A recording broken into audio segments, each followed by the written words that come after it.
Christmas kitty brings you? A puppy. A kitty bringing you a puppy? Yeah. I don't know if she can do that. I believe in the Christmas kitty and her abilities. I don't know about a cat bringing you a dog. I think it's too big. Because even if it's just a puppy, it's probably cat-sized. True. She's just a little kitty. But she's magic. Is she? I thought she was. Well, she's like a ghost, I think. Okay. I guess that's pretty magic, but I don't know if she has a magic bag like Santa does. I think she brings you more like something she can carry in her mouth, like a dead mouse she could bring you. No thanks. I hope she brings me an orange. A fun-size Snickers? She could probably bring that. I want a fun size O. Henry. All right, I'll let the Christmas kitty know, and maybe you'll get it. Perfect. Well, welcome everyone to our... Is this our last episode of the year? Ho, ho, ho. That too, and it's very festive. Welcome to a festive episode of I Love This, You Should Too. My name is Indy, the Christmas Kitty Randawa. I wish I was the Christmas kitty. That'd be a pretty sweet job. It would be, and I'd get to be a cat, which, I don't know, I think that's a lateral move for me. Is it? Probably. Okay. I'd probably enjoy it more. Yeah. But that who you hear meowing is my lovely co-host, Samantha Fun-Size O. Henry Randawa. Is that what I am? Yep. Oh, okay. I thought I was bigger than that, but maybe I'm wrong. Well, you're a fun size. Oh, okay. So that could be any size. It can be any size that's fun. True. Very true. I'm not a fun size, I think. You are. No, I'm kind of average. I'm just like a little taller than average. No, you're fun. Okay. I'll take it. Fun size Randawas. That's what they call That's us. us. That's what our family crest says. It's going to now. Because then they'll be like, but you guys are different sizes. Like, yeah, but we're both fun. Yeah. You tell me what size is fun size. Yeah, exactly. Mom. I assume you're angry at your mom in that. I don't think so. Probably not. But let's get into it, I guess. Yeah, here we are. We're doing a Christmas episode, and it was my turn to pick the movie, so I picked the 2003 Japanese animated film from Satoshi Kon called Tokyo Godfathers. It was one that I'd seen a while ago, and I thought, you know what? I think that's actually a real good Christmas movie. And upon rewatching it, I'm not sure I love this movie, but I am very sure that, yeah, it is a very good Christmas movie, and it is very much a Christmas movie. More so than I even remembered. But the real test, though, Samantha, you've now watched this movie. Did you love it? I liked it. You need to come up with a different way to say that. It was good. You sound very unimpressed. It was interesting and I enjoyed watching it, but I didn't love it. Just meh. Just it was okay. All right. Sorry. Well, see you next year, everyone. I'm sorry. I am excited to hear all of your hot takes about it, though. Hot takes? I don't do hot takes. Yeah, you do. No. Yeah. Hot takes are the worst. Hot takes are things you say just to rile people up and cause trouble, and that's how you get comments. Okay. I have thoughtful and poignant takes. Okay, I'm excited for your thoughtful and poignant I have takes. cool takes. And on this movie, you know what? I don't know that I do. Really? I don't have a lot of insight into meanings that are not on the surface. Because although I would say that this is a deeper and more complex movie than a lot of cartoons or Christmas movies are, I think what it is saying is on the surface, though. Yeah, I agree. Did you at least find it Christmassy? I did. Yeah. I liked it.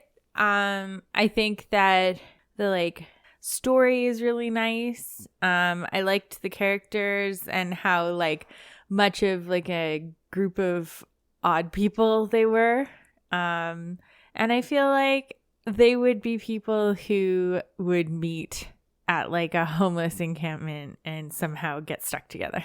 And they did. Yeah.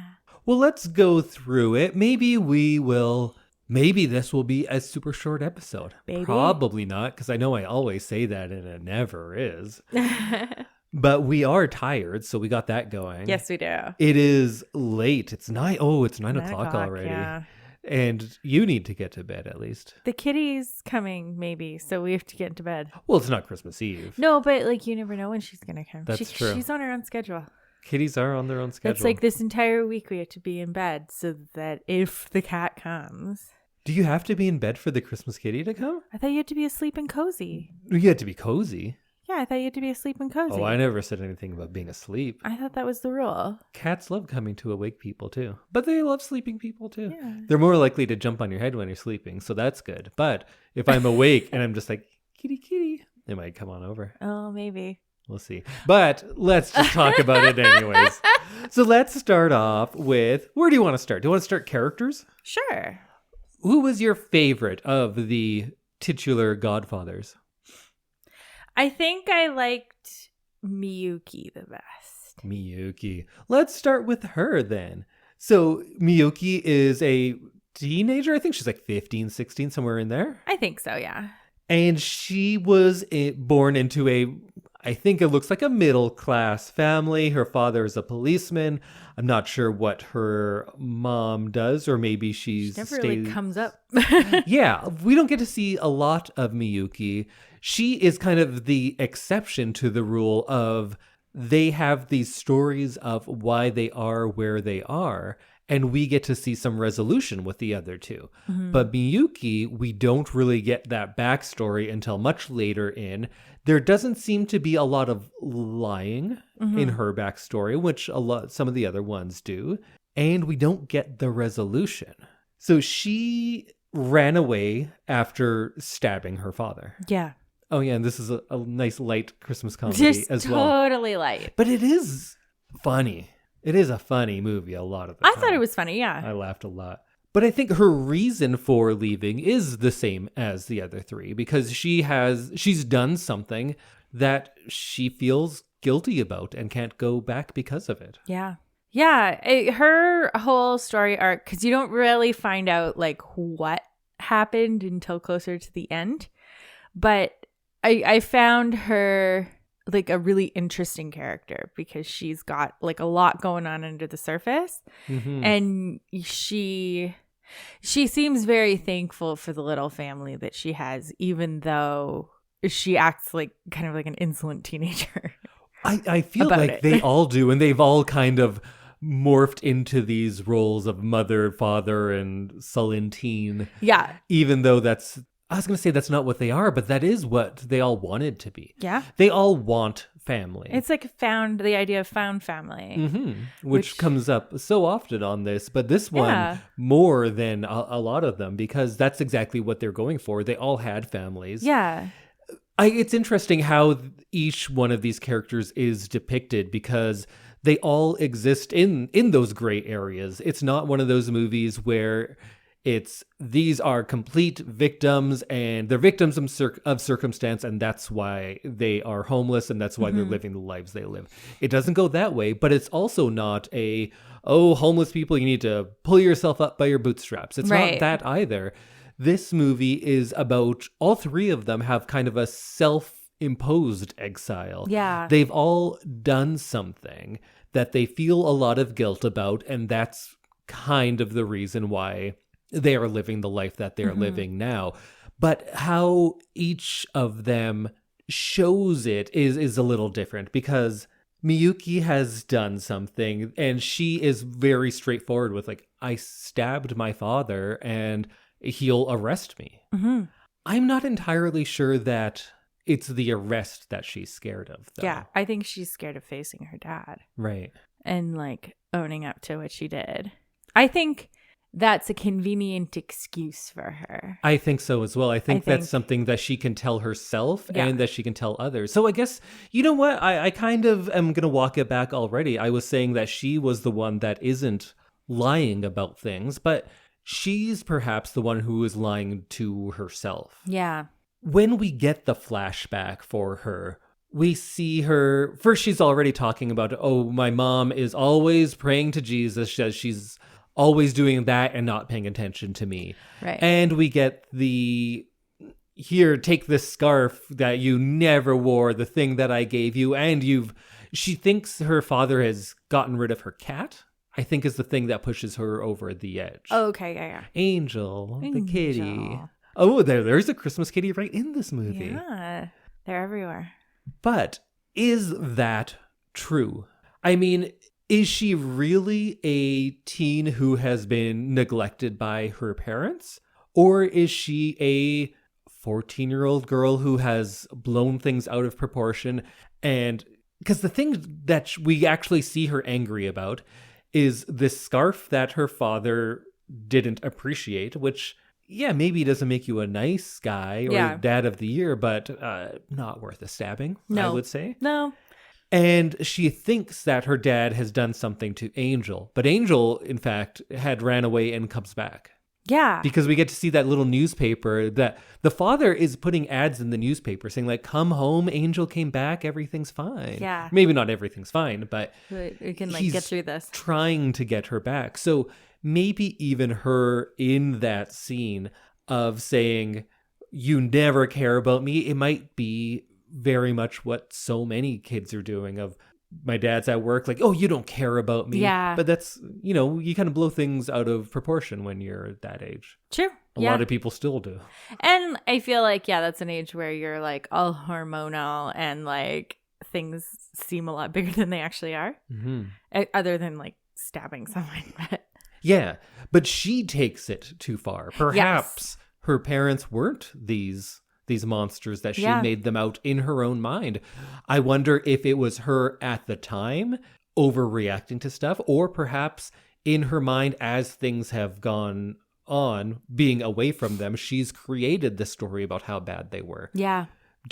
For her own sake, like what we were talking about earlier, that she's convinced herself of the lie. Right. I'm doing this because I don't want to be arrested, when in reality it's the guilt she has. Yeah, she doesn't want to have to face her parents. And she was telling the woman that has the baby, the Spanish woman. Not Spanish, but I can't tell the accent. It's South American, I believe, but I'm not good enough to be able to tell you what kind of Spanish that is. But when she's with that woman, she's saying, oh yeah, my mom was obsessed with God. And we think like, oh yeah, her mom is this religious zealot or something. But the scene we see is she's praying because like her daughter just stabbed her father. Yeah. So maybe she's not even very religious at all, but that would be a time where someone would do something like that. Yeah. Yeah. So we don't get much of her story. No, but I enjoyed it. And I like this part of it, like parsing out, well, what is true? Because we know with a lot of these characters, it's not clear cut. And part of it is the stories that they tell themselves and tell each other to make it easier. Yeah. But what do you think's going to happen with her? I think she's going to like reconcile with her parents, but she's also going to keep the Jin and Hannah in her life. I think that's probably true as well, because when she is running up the stairs at the climax of the movie, and I guess we didn't say like, hey, spoilers, but it's almost 20 years old and we analyze movies, so probably... that's what this podcast is about. Yeah. Welcome to the podcast. When she's running up the stairs at the climax of the movie to stop, what's her name? Sachiko. Is that her name? Yes. To stop her, because she has the baby at this point, she starts shedding layers. Like her first coat gets caught on the railing and she leaves it, and then she's running up and she starts dropping clothes to make herself faster. Maybe she's overheating. But when she gets to the top, she's wearing, I think, what she was wearing as a kid in the flashback. She's back in her school uniform because that's what was underneath it. Yeah. I kind of took that as she is ready to return to that place. She's ready to give up this life. She's already talked about, I can go home whenever I want. Right. And she could, but of course that was her own mental block that was stopping her from doing it. So I think that clothing change was kind of a signifier of, you know what, she is ready to go back. Yeah. And her father doesn't come at her with any sort of anger. He's shocked. Yeah. It's not like a loving reunion or anything, but it may very well be in the next 5 seconds. Yeah. I think that he is just shocked that he like just ran into her like that, especially after like months and Twice months in a week. Yeah, and like months and months of putting ads in papers. And I'm sure because he's a police officer, he's like out on the streets and like looking for her. I'm sure he's always looking for her. So it was kind of a sweet little reunion, and you can definitely not fault him for being kind of overwhelmed in that moment. Sure. And maybe not being as like outwardly excited as he would be to have found his daughter. And look what his job is now. Yeah. He is trying to reunite lost children with their parents. Yeah. And that's all he wanted to. Oh, Christmas. Christmas. The magic of Christmas. We'll get into that'll be our next topic. Okay. Christmas magic. Christmas miracles. Because there's a lot of Christmas miracles in this movie, Yeah, too. there is. Let's go to Gin next. Okay. So he's an interesting one because we probably should have started with him because his is the easiest to read and the most basic, I think, at least. I might be wrong. I might just be missing a whole bunch. But I like it that with all of the characters, there's no all good, there's no all bad. It's not just some weird circumstance. And it's not like they're bad people who deserve this, but it's a combination. They're not all entirely innocent either. And he's a good example of that. Because this movie doesn't really have a take on homelessness. It's weird to say that because that is at the forefront of this movie. But I don't feel like the movie has a take on a solution or a reason why it's saying like, this is the problem. The movie is kind of just talking about these three characters, I think at least. Yeah. Because each one of them is... I think I already said it, but it's self-imposed. And with Gin, it's really interesting because we get him justifying his bad decisions for a while. Yeah. He is not innocent at all. It's his own fault. Yes. Yeah. He's in a problem of his own making. Right. Like a self-imposed exile. Yeah. And then he lies about it, and he has this very sad story, which... The first time I saw it, of course, I believed it. Yeah. It's like, wow, this is someone who is completely a victim of circumstance, which is a very possible thing. That totally happens all the time. A lot of people are just bad luck. And that's, I think a lot of people don't realize that you are like 3 bad breaks away from being homeless. Yeah. So most people, I'm sure there's a lot of people out there who have many more safety nets and, millions of dollars or whatever. Yeah. But he made bad choices and it was involving gambling. I believed that story that he told. Yeah. Did you as well? I did. Yeah, I did. Why would we not? Because it's like just sad enough of a story to be true. Mm-hmm. That he lost everything and then his wife and his daughter died and that's how he ended up on the street. So it's like a believable lie. And I wonder if that was something that he came up with like over time because it seemed believable, or if that's just what he came up with in the moment. I think he's been like Miyuki. I think he's been telling himself. Mm-hmm. I think it's one of those lies that if you tell it often enough, you start believing it. And it's probably just a lot easier for him to go about his day-to-day life thinking that that guy screwed him over and that's why he's where he is now. And not because he was gambling and then chose to leave his family rather than just talk to them and work through it together. Yeah. Yeah. And that is very sad that he missed that much time with his daughter and that they were just out there the whole time. Mm-hmm. I'm sure looking for him in some way as well. Yeah, definitely. And that makes it like maybe even sadder. Yeah, I feel like, and like I've never been in that situation, but like I feel like if someone leaves your life really abruptly like that and you have that like deep connection with them, like a husband and a wife or like a father and a daughter, you're never going to stop looking for them, even like just in the back of your mind. Yeah. And I think his daughter says that outright, that I've been looking for you. Yeah. So I think that, again, this is another kind of story like Miyuki's that there are people out there that want them. They're just not available. And I was going to say it's not selfish, but it is selfishness in a different way, because I believe with him, he is so embarrassed of Yeah. what he has done. He feels like he is a disgrace. And then even when he meets his daughter, he can't look her in the eyes because he's ashamed of what he has done. Yeah. But he doesn't realize, because he is looking just at himself, he's worried about how bad he feels. He's not realizing that what he is doing to them is worse.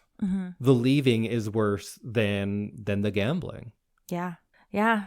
But I think this movie puts him on the right path as well. Yeah. I think it does for all of them, because I think this is a feel-good Christmas movie. And although it doesn't have a take on homelessness, I think what it is saying in a very Christmas movie way is that you always can make amends. You can always go home. Yes. Yeah. Yeah. Absolutely. Which I'm not sure it's something that I fully agree with, but that is definitely the point of the movie. And I think that is also in Hannah's story of... Do you have more about Kin? Okay. And I think that's also in Hannah's story because you see her go back to this club Angel. Is that what it is? Angel Tower? Angel Tower. That's right. I knew it was Angel something. There's lots of angels in this. Yes. And is that her mother or her old boss? I think that this is her second found family. Right. Well, that Club Angel or Angel Tower, I think that's her first found family because she was abandoned at birth. She Yes. never knew her birth family. So she only has found and created families. And I think especially in the trans or queer community as a whole, there's so much more reliance on that. Yes. Because unfortunately, like we all know, there is a lot of people who will not be accepting of that as in their family members. So they have to rely on created communities. It's not just a supplement or something they can fall into like with the rest of them. That's all she had. Yeah. So I think that was you could say coworker in a way, or Yeah. like club owner or whatever. But of course, that is a community, not just a place of business. So Yeah. that's why she's It's like her the mom. house mom. Yeah. I think that's what they call them in like strip clubs and stuff like that. House mom? House moms, yeah. And they like take care of all the girls. And in sororities? And they have a house mom? sororities, yeah. Yeah, any place where like people work or gather or live without parents. But yeah, I really enjoyed that little scene where she comes back and she says like, oh yeah, we found each other. We've all been living in a cardboard box or like something. She intonates that she's homeless basically. Yeah. And she's like, oh my God, like you could have always come home. Yeah. And like you always have a place here and you and your friends are like, you're safe here. Like you don't have to worry. And you can kind of see that go through Hannah's head finally, and she kind of accepts it, that she's able to like They forgive. reunite. Yeah. So my question about her, this one seems to be the most wrapped up one. Mhm. Like we think we know what her life is going to be now. And it's wrapped up pretty early. But is it? Right. So one thing that got me, first that made me start thinking about it, is she's coughing up blood and is sick. Yeah. And we don't really ever talk about it. We go like, oh, she got her medicine. Okay, now we're on the... What's happening with her? Yeah. I assume it's like tuberculosis. Ooh. So then she's just like dead. Yeah. That's kind of what I assumed. That's grim. Yeah. But her partner who died, Yes. do you remember what they said about him? No. The mom says, oh, he died? Was it AIDS? And she goes, no, he slipped on a bar of soap. Mm. And I laughed at that because it was like, oh, we thought it was going to be something serious, but then it was the silly thing. And now I'm looking at it like, oh, I think it was AIDS. I think it was AIDS. I think that was her like just dismissing it. Maybe not dealing with the fact that she probably has AIDS too. And maybe that's why she's so ill. Yeah. That's my fear for that character, is Yeah. that it was coded as she is dying of AIDS. Mm-hmm. And that could be part of the reason why she left the club too. That's my other thing. Yeah. Because kicking a drunk guy, although, yeah, bad, Yeah. and maybe in a different business, definitely a fireable offense. Yeah. But in this world that she was coming from, where that was her family, she calls that her mom. Mm-hmm. I don't think, given her character, because Hannah like seems, I know she's just taking this baby and whatever. She's a reasonable person that can get along in the real world. Yeah. She's smart enough. She's clever enough. She's a relatively normal person for this movie. She's a little wacky, but yeah. Yeah, sure. So I don't think that action, which seems kind of in character with her, kicking some drunk dude. Yeah. I don't think that is enough to make her feel so bad that she would leave the only family she's had. Yeah. I think it might be that it's the shame of, like, if being trans is stigmatized, being trans and having AIDS or HIV is that much more. Yeah. So I think it's either the shame of that, or perhaps if she had it, gave it to her partner and he died, the shame of that death being her fault in her mind. Yeah. I know, like, we're reaching because it doesn't really say any of that in the movie, but it doesn't say much for her. Yeah. Yeah. And there is like a lot for you to just kind of like sit back and think about on hers. Like, it's less obvious.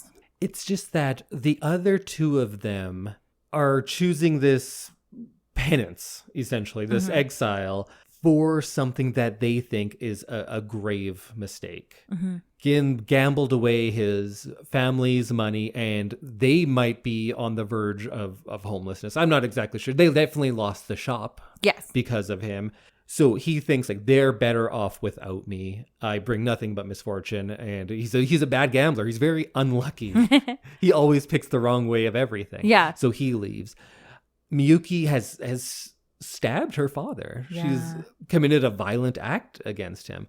So Hannah kicking a drunk customer who was being belligerent, and frankly, like, the other people in the club would probably be on her side. So it seems too much that it's just that made her leave everything. So that's why I think there's something else there. And then the way she answered about how her partner died, it made me think that it's something about that. Yeah. Yeah, all three of them have very, like, heavy stories, but I think Hannah's is, like, the heaviest. But, like, unless also, he actually fell on a bar of soap and she kicked a drunk and that's it, then that's not so heavy. No. But I do think it is. I think you're right. I think it is more. I think, yeah, and I think she ran away from the club because she didn't want to have to confess this stigma and, like, truth of her situation. Even though I'm sure her family there would have been happy to, they are, like, the people who take would care of her. Yeah. Who would understand mostly. Yeah. But really, a funny, feel-good movie. Right? It is. It was, it was definitely funny. I found myself laughing quite a few times. And, this, like, odd trio of found family caring for a baby that they find in a garbage pile is, like... It's pretty wacky. There's some fun moments that are like... There's a lot of funny jokes. I thought it was very funny. None of these people are equipped to have a baby, like, at all. And you get some really, like, funny hijinks.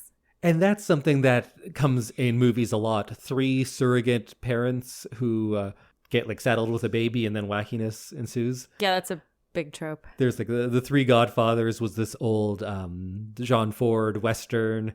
I think it's a play on the 3 wise men a lot of the time. Oh. And then there's, like, 3 men and a baby even. Right. Yeah. So it happens. It's been done quite a few times. Yeah. I think this is my favorite of them, though.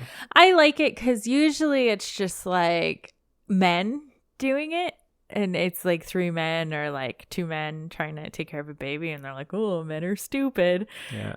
But, like, this is fun because you got, like, a trans woman, a man who used to be a father, and, like, a teenage girl, and, like, none of them have ever really dealt with a baby by themselves before without someone who, like, knows how to deal with babies. So, yeah, this very easily could be a sitcom if it didn't turn into the kind of adventure that it turns into. Yeah, absolutely. And I like that we're not relying on the, like, classic men are stupid and, like, need women to take care of the children kind of trope. I'm going to go kind of backwards for a moment. Okay. You hadn't seen any animated Japanese films until we started this podcast. Yeah.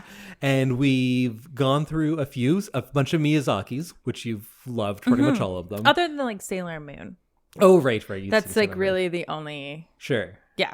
But yeah. So still, that's fantasy as well. Yeah. The Miyazaki's we have seen are fantastic. Yeah. We watched some Hosoda, The Girl Who Leapt Through Time, which I thought, well, I love that movie. And I was saying, like, look, it can be other things as well, which it still has a big sci-fi element, but that is a very rooted in reality movie. Mm-hmm. When you heard Tokyo Godfathers, did you think it was going to be a crime Yeah, I thought movie? it was going to be one of your 1970s like gangster movies. Which you have not seen one yet, but you have a thing in your mind. But I like sometimes you watch things without me and I'm still in the house. So you're like, it's one of those. I'll walk by and you'll see like 30 seconds of it and be like, yeah, one of those. Then when you heard it was Japanese and a cartoon, did you have some expectations going in that it would be more fantasy and that kind of stuff? No, I was really confused at that point because I said it was Japanese, a cartoon called Tokyo Godfathers and Christmas. Movie. Yeah, that's when I was like, I don't even know. Like, I think we just have to watch it because, like, I feel like there's no explanation of this that you could have given me without spoiling the whole movie that would have let me know exactly what this movie was. If that makes sense. Like, yeah, absolutely. I kind of at some point just gave up trying to like piece it together in my mind because I was like, no, we'll watch it. I'll find out what it is. Because this was one of the few things that's not either fantasy or sci-fi for animated Japanese stuff that we've seen thus far. It seems weird kind of when the movie opens and they double down. They're like, this is just Tokyo. Yeah. It's not future Tokyo. It's not post-apocalyptic. Yeah. It's just Tokyo. And they really root you in the world. I love the backgrounds of this movie. And right at the beginning, we get to see the shots of the city. That's how it opens. So it is rooting you right at the beginning, saying like, yeah, I think you were probably expecting something more fantastic. And this is reality. It's just real Tokyo. And it's also not even the pretty parts. Yeah. Like we get to see Tokyo Tower a bunch of times, and that's a big tourist landmark. But the neighborhoods they're in are not the ones usually depicted in movies. It's not the like gritty, dark parts of Tokyo where homeless people would be. And then sometimes it's the suburbs, which we also don't get to see in movies very often. Yeah. So it's a lot of the parts that you don't see. And then the movie also ends with shots of the city trying to like, this is a real world movie. It just happens to be animated. And I kind of love that about it. This could be a live action movie very easily. Absolutely. I hate when they remake things live action, but I would totally watch a live action of this. Yeah. I think that would be fun. It really would be. I think it would be a really easy movie to translate to live action without, you wouldn't really have to change anything, without like losing any of the magic of this movie or lack of magic, I guess, because it's kind of not magic at all. But it is. Yeah. There's a lot of magic. Let's talk about some Christmas magic. Perfect. So this movie is very dependent on coincidences and signs and things like that. And normally I chalk that up to bad writing when everything just works and they just run into the person they have needed to run into in a giant city. But this movie does it so often, and then people are in awe of it constantly, that it makes me love it. I loved all of the coincidences and all the Christmas miracles. I think setting it at Christmas, then you're like, oh, that's not a coincidence. It's Christmas magic. Yeah. Hey, this time of year, everything is Christmas magic. I love how right at the beginning, her Christmas wish is to have a baby. Hannah says like, oh, I wish I had a baby of my own. 4 minutes later, baby. There you go. Wish granted. What was your favorite big coincidence? Did you have one that she loved? You start. One that jumps out at me is Gin has saved 30,000 yen And this is going to be the gift for his daughter. He has so much guilt and he's just trying to do anything. All he really should do is just go to her. Yeah. But in his mind, giving this money that he has saved and worked so hard to save this much. Then Hana is hospitalized and the fee is like 20 yen short of 30,000. Yeah. So all of that money is gone. And he's angry, he's distraught, he's very upset about this because now he has nothing for his daughter. And then, of course, who does he pay the money to but his daughter? And it's kind of like his reward for the good deed of spending that money on Hana's health. His reward is reconciling with his daughter. And also teaching him that it's not the money. It's you. It's being there. That's what your daughter needs. That's what she needed this whole time. Yeah. You can't go back and change that, but you can change it now. Yeah. And I loved that little thing about 30,000 yen. Yeah. Yeah. I definitely think there were a lot of like fun coincidences in this movie. I think one of my favorite was when she's just like looking out the window on the train. Oh, and she sees her dad. And she sees her dad. And her dad sees her, like, happens to wake up because he looks like he's sleeping on the train. Yeah. He happens to wake up and the first thing that he sees is her. And it's such a, like, magic moment of, like, right place, right time. Even though it doesn't seem like the right place right now. And it's also kind of a subversion of usually you would see something like that in a romantic Christmas movie and it would be a reunion. But instead she jumps out the window and goes the other way. Yeah, which I thought was funny. But sets it up for later. Yeah. I love when they are searching for the couple that they think the baby belongs to and they just take shelter in a burnt out house to spend the night and then it happens to be their house. Yeah. That was a good one. How often they run into that cab driver. Or when it's, we'll decide which way to go by flipping a coin, and it's right because Hana picks the right way.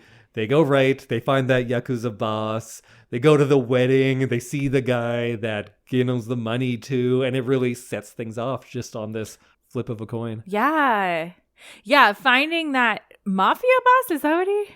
I assumed, I don't know if they ever say it, but I thought he was a Yakuza too. Guy, a Japanese mafia. Yeah.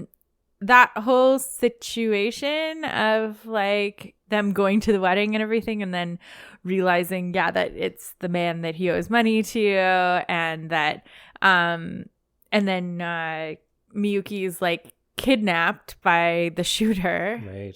And as Jin is going to beat this guy up, someone else shoots the future son-in-law.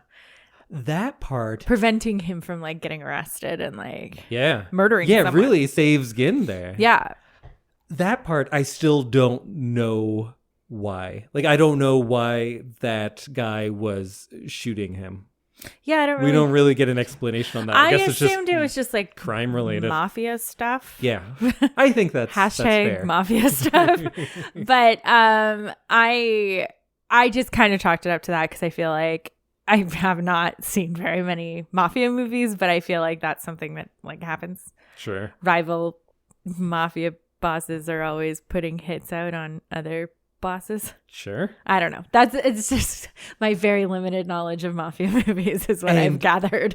When the shooter is talking, he's much faster, so I couldn't understand his Spanish. But the mom, she's slower and soothing, and I could understand what she was saying, but whatever she says doesn't really help us and to understand why that shooting happened. Yeah, I couldn't really understand why that happened, but I just... You know why it happened? Just mafia stuff. That, and to get Miyuki in an environment of seeing what a family is like again. Yeah. And of course, another coincidence, both of their fathers are cops, and then they bond over that, and then that makes her start thinking about her father again. Yeah, and this woman has her own baby, and so she gets to experience a little nurturing for Kyoko, is that her name? Kyoko. And I think that was a sweet moment where everything kind of stopped for a minute for her. That could be a whole movie. That woman and her partner who's an assassin or something. And her dad is a cop. And like, what's her life? Why are they in Japan? What's going on there? Yeah. It's like not speaking any Japanese, it seems like. Yeah. Only like Spanish. And yeah, how did they get there? It's another movie. If they do a sequel, I don't need to know what happens to our main characters. I just want that side character. Yeah. To see what's going on with her. Yeah. Yeah, that sounds good. Then there's all the angels that show up. There's Angel Tower, Angel the cat. Yeah, Angel taxi cabs? Oh, the cab has the, angel on it.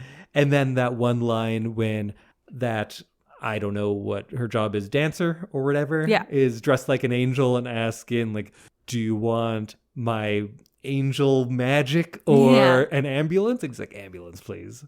And that she gets was mad. Funny. Yeah. I don't exactly know what that even meant, but I liked it.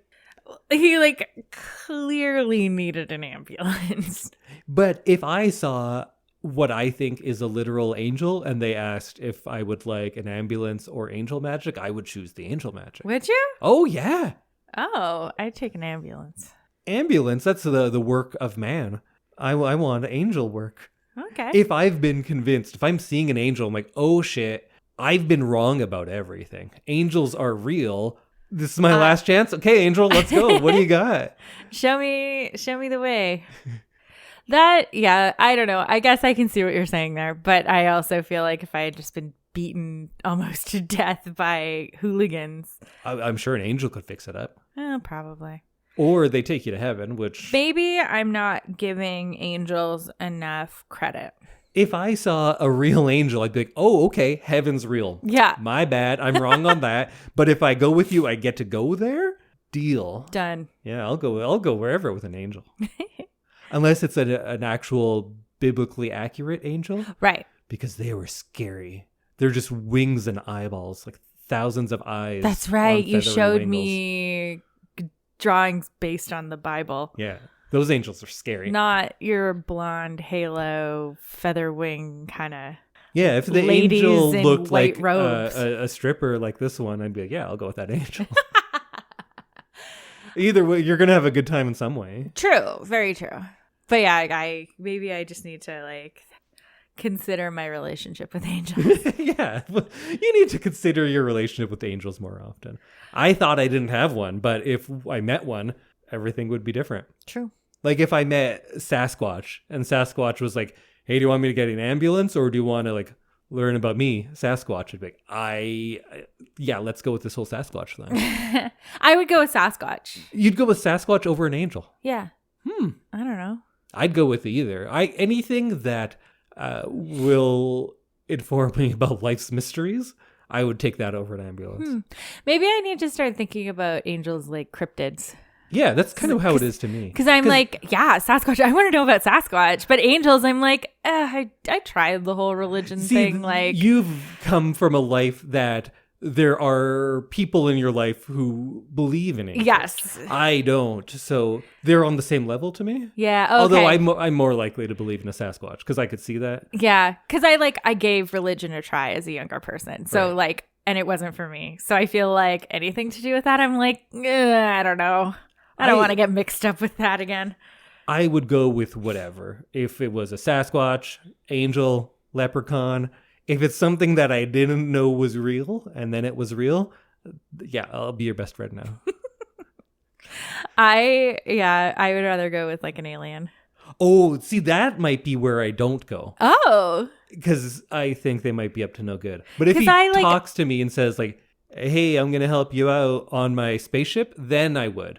But if it's just an alien that came and didn't say anything, I would assume malice. Oh, okay. I think it might be up to no good. Huh. Okay. They could be troublemakers, those aliens. I just want to know more about aliens. I do too. But I'm also, for whatever reason, I guess I'm thinking too much about myself now. I kind of believe aliens are real. Uh-huh. So do I. And what I've heard isn't good. Uh-oh. right? Yeah, true. You're right. People who have brushes with angels, they're always like, oh yeah, and then it was peace. People who have brushes with aliens are like, oh yeah, I can't sleep anymore ever because they haunt me all the time. Yeah. And also I have like warts all over me. Yeah. Or like there's unexplained metal in my body. Yeah, they're all like Barney Hill style. I don't want that. Should we just talk about aliens versus angels? Now? Yeah, I think so. I have a lot of hot takes. We'll have to have an alien versus angels pre-episode. That's the name of my band. Instead of things of the week, we're just going to talk about aliens versus angels. As in who would win in a fight? Or who would I rather meet?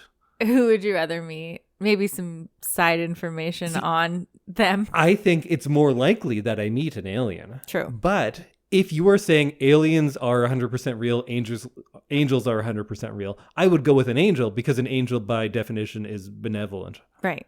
So I'd go there. Yeah. That's why I'm not too worried about like not being super religious now, because if God is like the end for us. Oh, you think he'd be cool with it? He's just going to forgive us. No. So if then you're saying those, like, let's just stick with Christianity and not go all of, if anything, I've learned that is not a forgiving God. Oh, I don't know. I assume that he would be forgiving. If he's willing to send unbaptized babies to purgatory, you think I got a chance? I'd be fucked. I don't really know. I don't know. I shouldn't have gotten into this. I'm quickly tiptoeing backwards away from this. Should we just stop? Maybe all this gets cut. Probably not. But let's just go back. Okay. And then off air, we will have an aliens versus angels debate. Yeah, perfect. Okay. Great. Christmas miracles and babies. The 3 Kyokos. Yeah. That was a fun one too. That was a fun magical little thing. And then Kyoko, the littlest one, is a Christmas magic baby. And of course, there's all these Jesus parallels. Sure, that's all there. But the real magic this baby does is the baby is what leads them all to the reunifications with their families. Yeah. What a magical baby. The baby first starts making them a family. Yeah. Really solidifying that they are the found family, but then also leads them to their previous families too. And that's the real Christmas miracle. That's so nice. It is. Must have been an alien, that baby. That baby was an alien. Did you see any fun kind of Christmas references, whether it's to other Christmas movies or just Christmas tropes? Is Japan like Christian?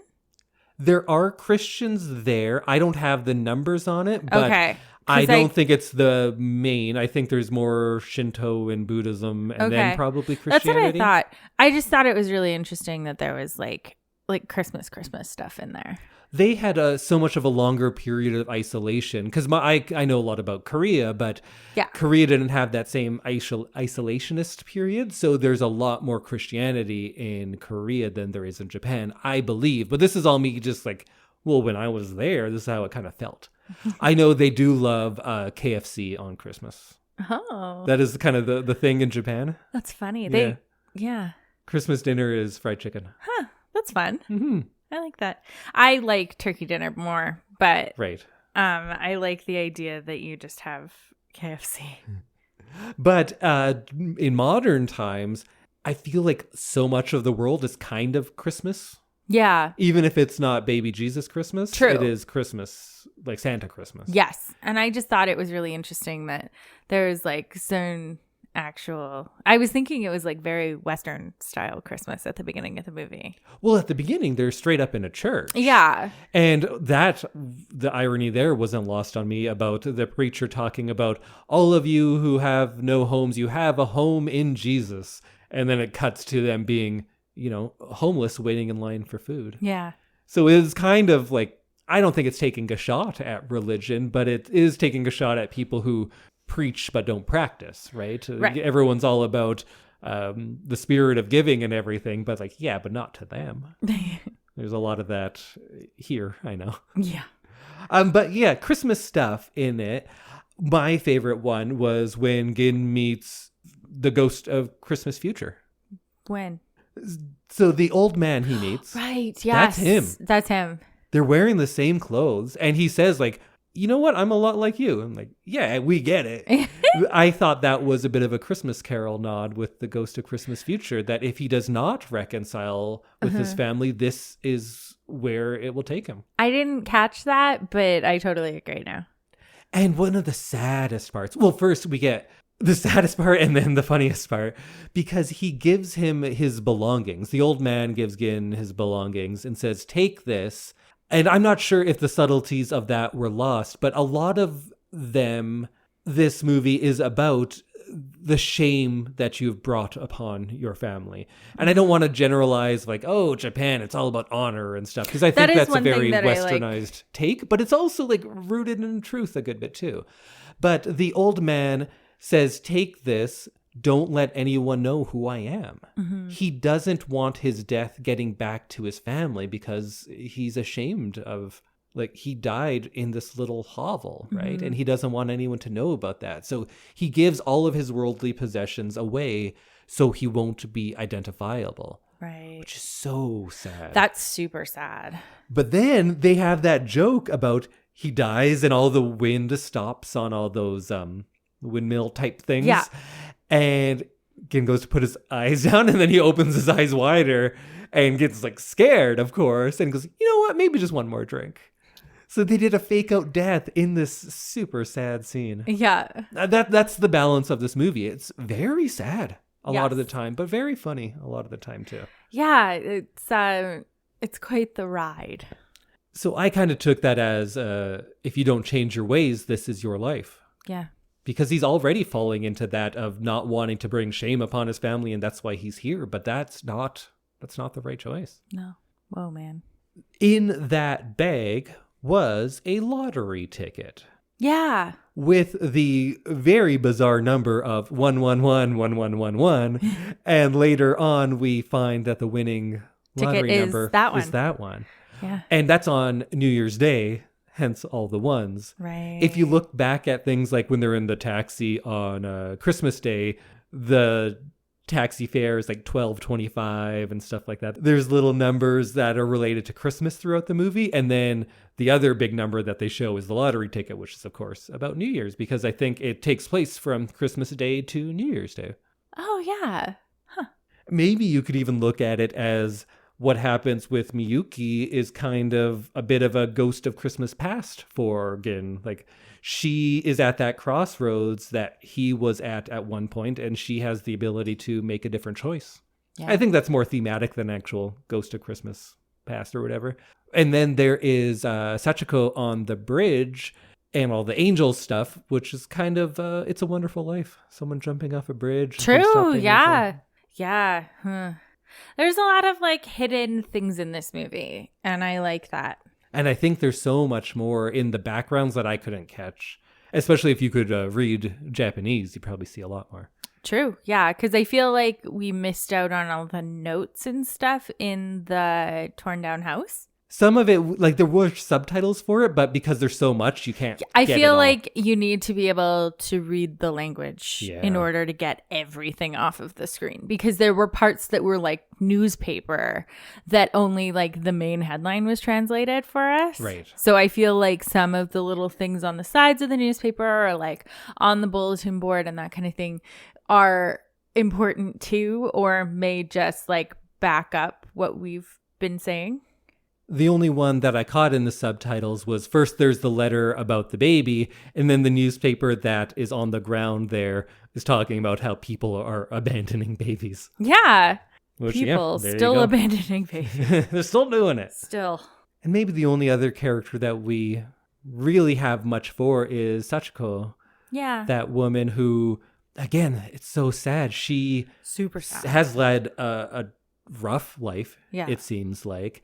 And then she loses her baby and in a moment of insanity goes and kidnaps this other baby. Yeah. And she's not well. She's seeing things because we have that kind of funny but weird scene where she sees the baby talk to her. Yeah. And then her takeaway is, I want to be reborn in death, and she Yeah. tries to kill herself and this baby. Or there's that scene where she's on a teeter-totter. Is that the word?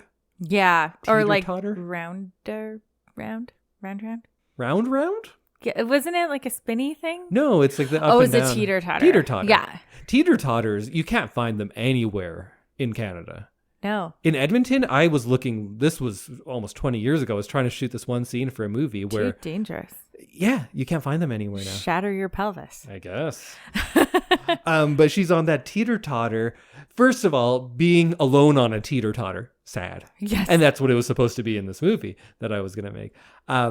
But then she is trying to feed the baby, but she can't. Yeah. That's so sad. And the fact that she's doing it because she just lost her baby.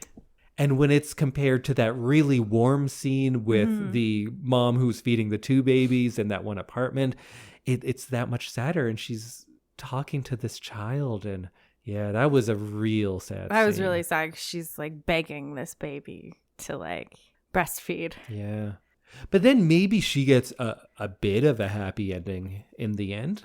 Who knows what's going to happen? Well, clearly she's going to go to prison or a psychiatric institution or something. But Her husband is a bit of a reconciliation because her husband now has kind of seen the error of his ways because Yeah. he was a real dick too.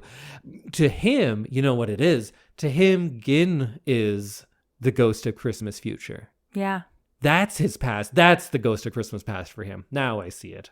He convinces that boyfriend or whoever to change his ways because he's like, yeah, I was there. I was the gambler who abandoned my family just like you, and you need to do something better. Yeah. Oh, so there is a ghost of Christmas past. Oh. And it works. It does. So I guess that boyfriend is the real Scrooge. True. He gets the chance to change things before it goes too far. Although they did kidnap that baby already, so I guess it went pretty It far. was a little too far. Yeah. Yeah. But yeah, even Sachiko wasn't a complete evil. Like every character has a lot of nuance in this movie. And when she's telling her the story up on the rooftop, you feel for her too. Or at least I did. Mm-hmm. But I liked how Miyuki's like not having it. She's like, well, fuck you. Why you got to take this baby though? That's not... Yeah. Which, fair. Yeah, exactly. It's like the old saying about your mental health. It is not your fault, but it is your responsibility. Yeah. Yeah. That baby was really cute. That was a good baby. Like for an animated baby. Yeah. Very well done. Especially when it talked. Yeah. That was weird, but yeah. The cat, too. That was a good, cute cat. Angel the cat. Yeah. Or that one scene where we get a glimpse of what Miyuki could be in the future when she has all those cats around her and she's like a crazy cat lady. Yeah. Well, I think that about brings us to the end, right? I think so. There's only one other thing I wanted to mention is we listened to the English dub for the most part. Yes. And it's a newer dub. There's two of them out there. And I think lots of the language around Hana has changed over the years. Oh. Because I believe originally she was depicted as a drag queen rather than a trans woman. Oh. But I think how it plays to audiences now, or perhaps Western audiences, I think though, just current audiences, Yeah. they've leaned more into her being a trans woman. I can see how like wording even in the last like 5 years has changed. Mm-hmm. And the way that we speak and like the verbiage that we use has changed so much that that's nice to hear that that's kind of updated a bit. Yeah, and also just to make it more clear, because I think a lot of people have a unfortunate tendency to conflate drag and transsexuality and homosexuality all together when they are all separate things. Yeah. They can go together. All right, any last thoughts on our final Christmas movie of the year? Just that I'm sad that it's almost over. Christmas or this movie? Christmas. Oh. Yeah. Well, it's not, though. Just for you in the listening world. We, however, still have another week of Christmas. Yes, because we are recording on December 18th. We're only going to start going hard now for Christmas. Yes, it's the week. Indy thought we were still like 2 weeks out. It snuck up on me. I said, yeah, when we have people over on Sunday. And Indy's like, this Sunday? week? Christmas. Christmas. Any final thoughts, Samantha? Just have a Merry Christmas, and I hope the Christmas kitty brings you what you dreamed of. Awesome. I kind of meant about the movie, but that's even better. I was just wishing our listeners a nice Christmas. Yeah. Yeah. What about you? About the movie, I think that I like it the more we talk about it. We rewatched a little right now just before the podcast to kind of freshen things up in our minds.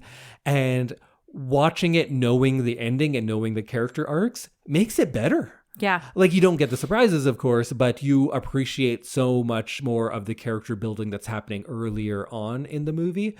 And I think it's just a good Christmas movie because Christmas movies are about having a perhaps simplistic, but a heartfelt message in one way or another. And this movie is just all about forgiveness and knowing that whatever you have done, you have the ability to make amends for it. Yeah. And for one of the movies we do on this podcast, I might in the past say, like, that's pretty simplistic. It's kind of painting with a very broad brush, but it's a Christmas movie and you forgive those things a lot more. And for a Christmas movie, this is very nuanced because, well, we talked about how complex all the characters are. There's no real black and white. It just has that kind of warm Christmas feeling at the end, though, of no matter where you've gone and what you've done, you can try to make things better, and you should. Yeah. And that's a great message to go out on, I think. I agree. So, Merry Christmas. Have a happy Hanukkah, a solemn and respectful Ramadan, and a tip-top tet. Bye, everyone. Goodbye. Ho, ho, ho. Love it.